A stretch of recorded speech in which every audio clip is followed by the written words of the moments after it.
Hello guys, అందరూ ఎలా ఉన్నారు? ఇవాళ మరొక వ్లాగ్ తో మీ ముందుకు వచ్చేసానండోయ్. మనం ఎంతో ఎదురు చూస్తున్న కార్తీక పౌర్ణమి వచ్చేసింది. ఇవాళ చాలా మంది కార్తీక పౌర్ణమి నోములు కూడా చేసుకుంటారు అండ్ కేదార స్వామి రథం కూడా చేసుకుంటారు. ఇవాళ మా అత్త అయితే కార్తీక పౌర్ణమి నోము అయితే నోచుకుంటుందని వాయినంకి పిలిచింది. సో మార్నింగ్ మేమైతే వాళ్ళ ఇంటికి స్టార్ట్ అయిపోయాము. మేము అక్కడ రీచ్ అయ్యేసరికి మొత్తం అందరూ చలివిడి ప్రిపరేషన్ లో ఉన్నారు. ఫైనల్లీ వాయినాలకి ఇవ్వాల్సిన చలివిడి అయితే రెడీ అయిపోయింది.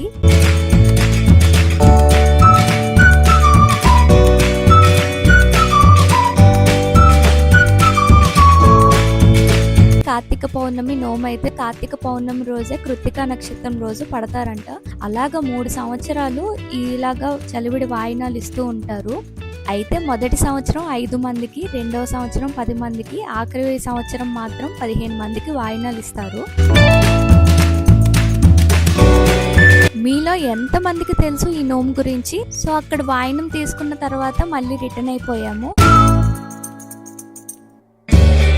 ఈవినింగ్ అయితే మేము ఇలా పూజకి సిద్ధం చేసుకొని మొదటి శివుడి పూజ చేశాక తర్వాత తులసం దగ్గర పూజ చేసి ఇలా దీపాలు అయితే వెలిగించాము.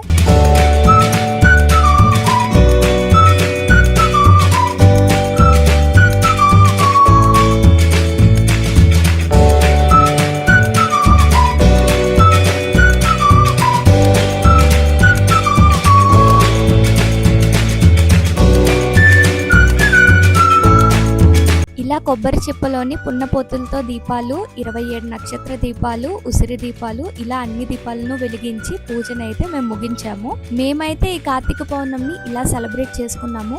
సో మీరు ఎలా సెలబ్రేట్ చేసుకున్నారో కామెంట్ సెక్షన్ లో చెప్పండి. ఈ వ్లాగ్ కనుక నచ్చితే like, share, comment and subscribe to Siri from సిక్కొల్లు.